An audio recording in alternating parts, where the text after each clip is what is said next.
अस्सलाम वालेकुम and welcome to current tutorials. अच्छा, आज हम मॉडलिंग को डिटेल से डिस्कस करेंगे। तो मॉडलिंग से पहले कुछ इसकी प्री रिक्विजिट चीजें देखेंगे और फिर उसके बाद मॉडल्स और टाइप्स ऑफ मॉडल्स पे जाएंगे। ठीक है, तो स्टार्ट करते हैं। सबसे पहले types of system and ways to study system. System किस तरह के हो सकते हैं, ठीक है, और सिस्टम को स्टडी किस तरह किया जा सकता है। देखिए, सिस्टम हमारे पास दो तरह के होते हैं, एक स्टैटिक सिस्टम, एक डायनामिक सिस्टम। ठीक है, डायनामिक सिस्टम वो होता है जो टाइम के लिहाज से चेंज हो रहा होता है, जैसे y is equal to 3t for example के तौर पे ना। इसी तरह स्टैटिक सिस्टम वो होता है जो टाइम के लिहाज से चेंज नहीं हो रहा होता, जो टाइम के चेंज होने के बाद उसकी वैल्यू चेंज नहीं होती, उसको स्टैटिक सिस्टम कहते हैं। जिसकी टाइम बदलने के साथ वैल्यू चेंज होती जाती है उसको हम डायनामिक सिस्टम कहते हैं। सिस्टम को स्टडी किस तरह किए जाते हैं, एक तो पहला तरीका तो है कि आप एक्चुअल सिस्टम के साथ एक्सपेरिमेंट करें। ठीक है, एक्चुअल सिस्टम के साथ एक्सपेरिमेंट करना काफी कॉस्टली होता है, काफी डेंजरस भी हो सकता है। तो हम क्या करते हैं, सिस्टम का मॉडल बना लेते हैं। ठीक है, सिस्टम का मॉडल बना लें, उसको मैथमेटिकल मॉडल बना लें, फिजिकल मॉडल बना लें या कंप्यूटर बेस्ड मॉडल बना लें। अगर मैथमेटिकल मॉडलिंग है तो उसके अंदर एक एनालिटिकल सोल्यूशन होता है, दूसरा सिमुलेशन वाला सोल्यूशन होता है। सिमुलेशन के अंदर फ्रीक्वेंसी डोमेन, टाइम डोमेन और हाइब्रिड डोमेन, ये तीनों चलते हैं। सही है, तो इस तरह से हम किसी भी सिस्टम को स्टडी कर सकते हैं।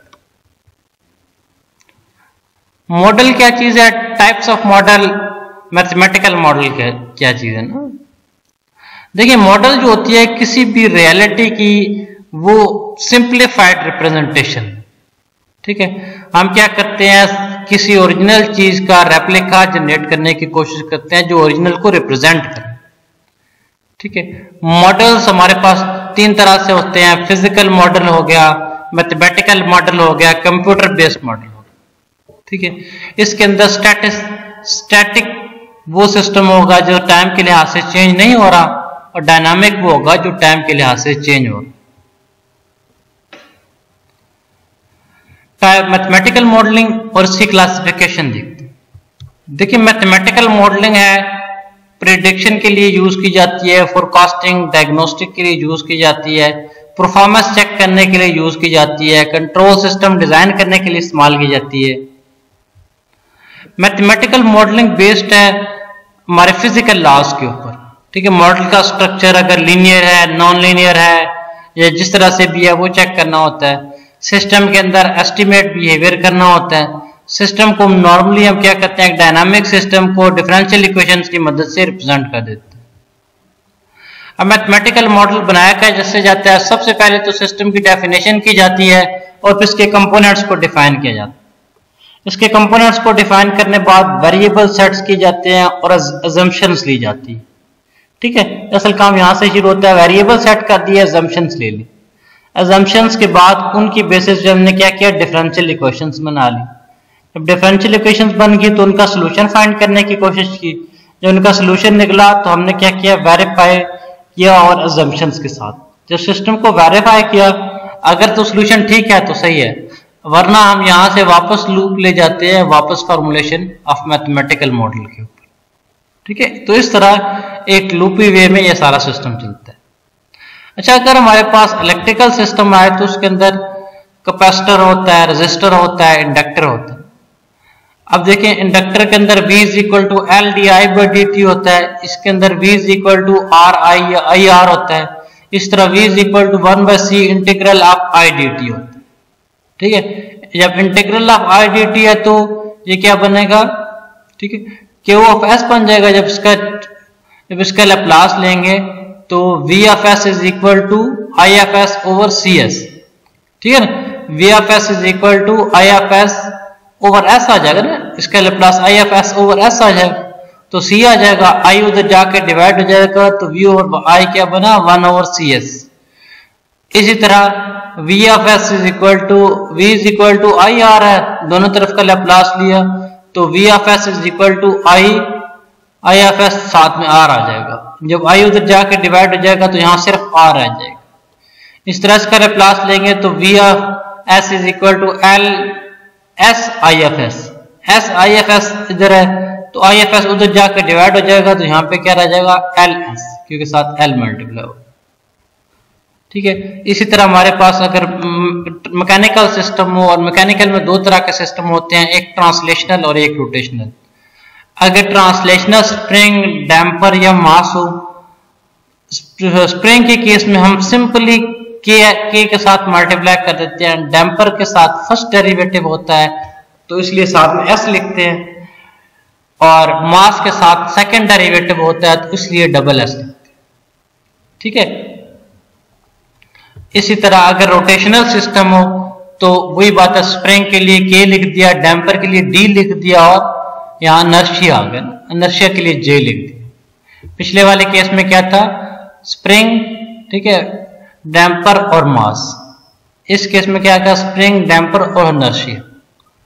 ठीक, जे डी और के डी और जे। अच्छा, मैथमेटिकल मॉडलिंग के लिए हम एफर्ट और फ्लो की इक्वेशन लिखते हैं।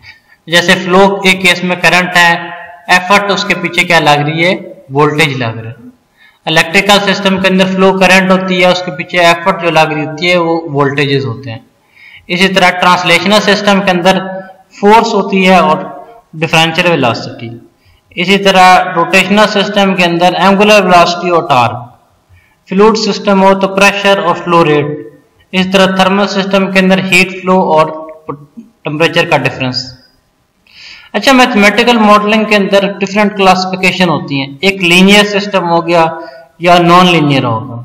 ठीक है, जैसे y is equal to 3t है ना, जो आपस में लीनियरली चेंज हो रहा है। इसी तरह y is equal to e raise to power t, ये लीनियर नहीं है, एक्सपोनेंशियल सिस्टम है, तो नॉन लीनियर होगा। Deterministic versus probabilistic. डिटर्मिनिस्टिक वो होता है जिसका हम किसी ना किसी हद तक क्या करें, प्रिडिक्ट कर सकें।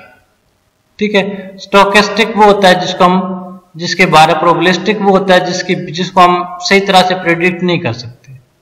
Static versus dynamic. Static time के लिहाज से चेंज नहीं हो रहा होता और डायनामिक चेंज हो रहा होता है। डिस्क्रीट स्पेसिफिक डिजिटल वैल्यूज के ऊपर एग्जिस्ट करता है, और कंटिन्यूस क्या हर जगह के ऊपर एग्जिस्ट करता है। इसी तरह व्हाइट बॉक्स, ब्लैक बॉक्स और ग्रे बॉक्स। ठीक है, ये भी तीन तरह के होते हैं। अच्छा, व्हाइट बॉक्स, ब्लैक बॉक्स और ग्रे बॉक्स क्या होते हैं, मॉडल वो चेक करते हैं। देखिए, ब्लैक बॉक्स मॉडल वो होता है जिसका सिस्टम इनपुट और आउटपुट के बीच में बहुत ज्यादा कॉम्प्लेक्स हो। ठीक है, हम कहते हैं कि वो दोनों के बीच में कोई सिस्टम के डायनामिक्स बहुत ज्यादा कॉम्प्लेक्स हैं या हमें पता ही नहीं। जब बहुत ज्यादा कॉम्प्लेक्स है और हमें पता ही नहीं है तो हमें सिर्फ इनपुट और आउटपुट का पता होता, सिस्टम के डायनामिक्स का नहीं पता होता। ठीक है, तो ऐसे सिस्टम को एक ही सिर्फ इसका फायदा है कि इसको मॉडल करना इजी है। ठीक है, अगर ग्रे बॉक्स मॉडल वो होता है कि हम इनपुट की बेस पे कुछ ना कुछ डायनामिक्स बता सकें आउटपुट की तरफ। ठीक है, इसमें आप सिस्टम के डायनामिक्स किसी हद तक बता सकते हैं। ठीक है, अब देखें ये easier than white box. White box आगे देखते हैं। वो व्हाइट बॉक्स के अंदर जो होता है आप सिस्टम के कंप्लीट डायनामिक्स पता होते हैं। ग्रे बॉक्स जो है ना, ब्लैक और व्हाइट के बीच में है, यानी कि इसके कुछ डायनामिक्स आपको पता होते हैं, कुछ नहीं पता होता। व्हाइट बॉक्स के अंदर टोटल डायनामिक्स पता होते हैं, तो ये व्हाइट बॉक्स के अंदर हमारा सिस्टम थोड़ा कॉम्प्लेक्स भी हो जाता है। ठीक है, लेकिन ब्लैक बॉक्स के अंदर बहुत इजी होता है मॉडल करना, लेकिन उसका फायदा कम है कि उसके हम सिस्टम का रिस्पॉन्स सही नहीं बता सकते। इस केस का फायदा यह है कि हम रिस्पॉन्स तो बता सकते हैं लेकिन सिस्टम काफी कॉम्प्लेक्स हो जाता है। अच्छा, सिमुलेशन चेक करते हैं। सिमुलेशन क्यों यूज की जाती है? देखिए, simulation actually computer based system हम बनाते हैं जो कि हमारे फिजिकल सिस्टम और थ्योरेटिकल या एक्चुअल सिस्टम की बेस पे होता है। इसमें आप चीजें सीखते हैं लर्निंग बाय डूइंग, यानी कि हम काम को करते हुए हम रियल टाइम में चेक करते हैं कि सिस्टम के अंदर क्या क्या हो रहा है।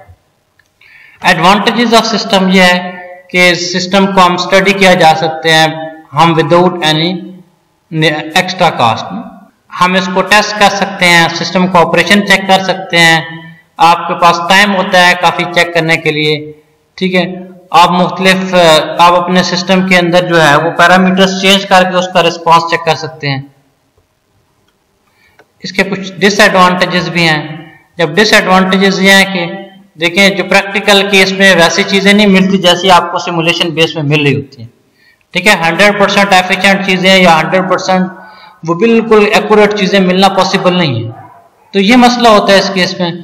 हम क्या करते हैं, सिमुलेशन के रिजल्ट जो होते हैं सम टाइम हार्डवेयर के ऊपर वैसे नहीं शो हो रहे होते, क्योंकि प्रैक्टिकल जब इंस्ट्रूमेंट्स लेके आते हैं वो वैसे नहीं होते जितने 100% आइडियल हम कंसिडर कर रहे होते। हाँ, इस मसले को किसी हद तक उसके अंदर टॉलरेंस पैदा करके सॉल्व किया जा सकता है। सही है, आप करंट ट्यूटोरियल्स को सब्सक्राइब कीजिएगा, फिर मुलाकात होती है। अल्लाह।